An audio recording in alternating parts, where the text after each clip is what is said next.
everyone, and welcome to another episode of the McGonagall Boxing Podcast. So today has been revealed that Okolie, the WBO Cruiserweight Champion, one of Britain's rising stars, and certainly for me, one of the most improved fighters of the last 18 months. He's moving up to heavyweight. Is it a one and done fight? I don't know. I know David Haye tested the waters before moving up. You've got a few fighters that have done that as well. I know Hunter did that. He went up and down before finally moving to heavyweight. But make no mistake about it, I would like to see Okolie unify. I think there's big fights out there for him in the cruiserweight division still. Before moving up to heavyweight, I think he can get big money fights. Like I say, I mean, he dealt with Glowacki, who I felt was very, very underrated. Had won 31 of 33 fights before obviously losing to Okolie.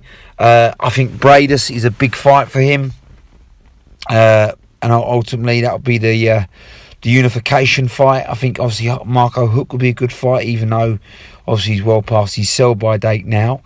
So there's fights out there. I don't know if... Well, I mean, obviously he's beat Glowacki, who I'd probably rate, second or third in the division. So obviously Bradis is the fight, isn't it? Which, is going to be a fantastic fight. But can he beat Bradis? Absolutely he can.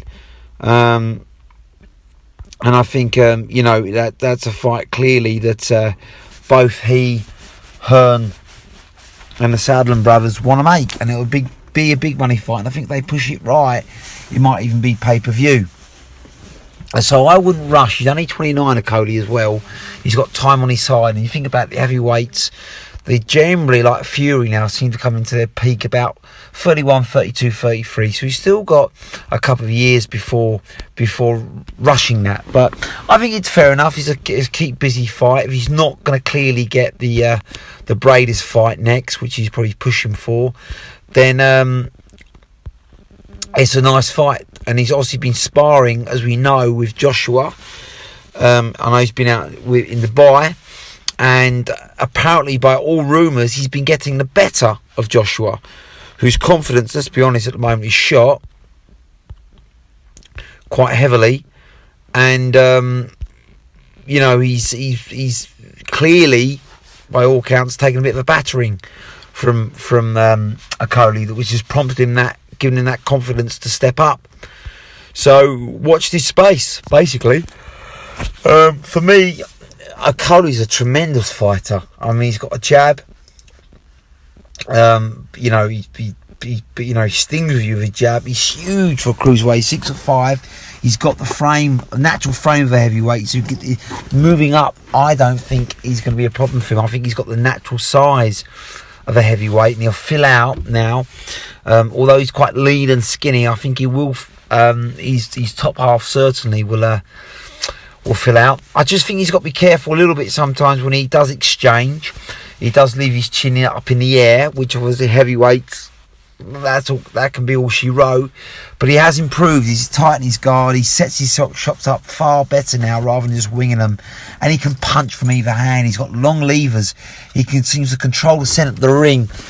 And like I say, he can get you from a distance, and he can hit you with venom. That's the difference with big hooks from both hands. It's not just a jab with the left and a big right. I mean, he really has grown in confidence, and I think the big turning block for him was against Camacho in early 2019, because before that people were starting to go, well, this guy can't really punch. He looked poor against Matt Askin, for instance. Didn't look particularly good against Isaac Chamberlain. Didn't look very good against Mado. All these kind of went to points and sort of ugly fights. He was quite negative. But since Camacho, he's come out more aggressive. He's come out more determined to make a statement. And like I say, Shane McGuigan's been a breath of fresh air for him. He's basically given Okolie a plan when he walks into the ring. He sets his shots up now, and he goes far more to the body. If you notice that, it's not just head hunting. And with them long levers of his, he can break you down with the body. And then, of course, when you're guarding the body, a bit like Glowacki, then he targets the head, so he breaks you down systematically, but he's aggressive. He holds the centre of the ring now, and he bosses the fights, and he's big enough to do that against heavyweights. But obviously he needs to be careful. Like I say, sometimes when he does see a man hurt, he can leave his chin out, and I know in previous fights against, well, even against Glowacki, and certainly against Godinho, although he knocked Godinho out, he had his chin up. So he has to be careful. But listen, Okolie's looked sensational in his last fights. Very, very good against Glowacki. Good against usyk, Prasovic. He's, all these tough European fighters, he's dominating.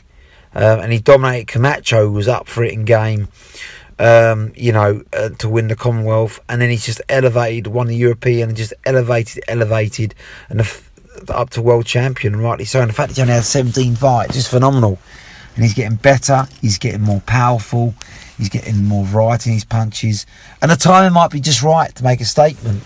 And of course, with being a cruiserweight champion, he's going to get a high ranking in the WBO.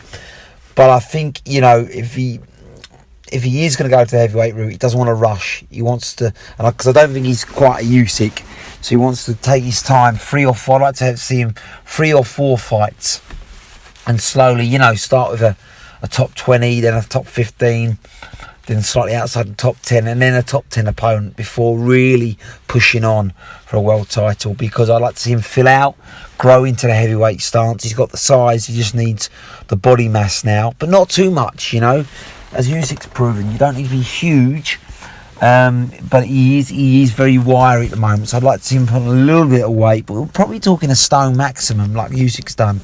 Keep the speed, that's the key thing for Okolie, and keep that sense